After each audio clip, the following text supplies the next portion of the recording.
Hello, ഇന്നതേ ഞാൻ ഈസ്റ്ററായിട്ടൊരു special beef biryani ഉണ്ടാക്കാനുള്ള പ്ലാനാണ്. അതിനായിട്ട് ആവശ്യത്തിനുള്ള സവാള ഞാൻ അരിഞ്ഞു വെച്ചിട്ടുണ്ട്. പിന്നെ വെളുത്തുള്ളി, ഇഞ്ചി, പച്ചമുളക് ആവശ്യത്തിനെടുത്തു. എന്നിട്ടൊരു മിക്സിയുടെ ജാറിലിട്ട് അതെല്ലാം കൂടി നല്ല രീതിയിൽ പേസ്റ്റാക്കി. കഴുകി വൃത്തിയാക്കിയ ബീഫിനകത്ത് 1/2 ടീസ്പൂൺ മഞ്ഞൾപ്പൊടി, 2 ടേബിൾ സ്പൂൺ ഗരം മസാല, പിന്നെ ആവശ്യത്തിന് ഉപ്പും ഞാൻ പേസ്റ്റിൽ നിന്നും കുറച്ച് എടുത്തിട്ടിട്ടുണ്ട്. എന്നിട്ട് അതെല്ലാം കൂടി ഈ കുക്കറിലിട്ട് വിസിലടുപ്പിച്ചു. ഞാൻ ഏകദേശം ഒരു 5-6 വിസിലടുപ്പിച്ച് ബീഫിൻ്റെ വേവ് അനുസരിച്ച്. പിന്നെ നമ്മൾ ഒരു പാൻ എടുത്തു, അതിലേക്ക് കുറച്ച് നെയ്യ് ഒഴിച്ചിട്ട് ഞാൻ ഈ സവാള കുറച്ചെടുത്തൊന്ന് ഫ്രൈ ചെയ്യുക.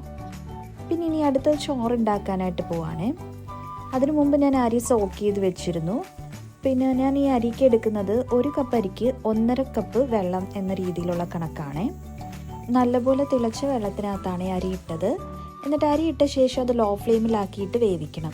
എന്നിട്ട് നമ്മൾ വേറൊരു പാൻ എടുത്തു, അതിലേക്ക് എണ്ണ ഒഴിച്ചതിന് ശേഷം ഈ സവാള വഴറ്റാൻ പോവാണ്. ഇത് ഗ്രേവിക്ക് വേണ്ടിയുള്ളതാണ്. എന്നിട്ട് ഇതിനകത്ത് നമ്മൾ നേരത്തെ പേസ്റ്റാക്കി വെച്ചിരുന്ന ഇഞ്ചി, വെളുത്തുള്ളി അതെല്ലാം ഇട്ടു. അതും കൂടി ഇട്ട് നല്ല രീതിയിൽ വഴറ്റുക.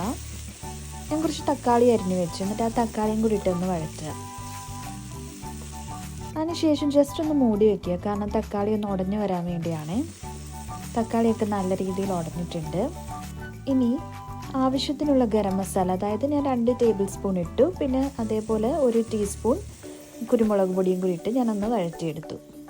അതിൻ്റെ കൂടെ 2 ടേബിൾ സ്പൂൺ അല്ലെങ്കിൽ 1 ടേബിൾ സ്പൂൺ തൈര് ഒഴിക്കുക. നമ്മൾ നേരത്തെ വേവിച്ച ബീഫ് ഇതിൻ്റെ കൂടെ ഇട്ട് മിക്സ് ചെയ്യുക.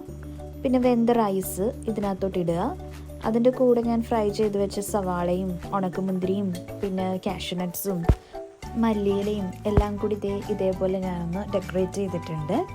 വളരെ ഈസിയാണ്, ഒന്ന് ട്രൈ ചെയ്ത് നോക്കണേ.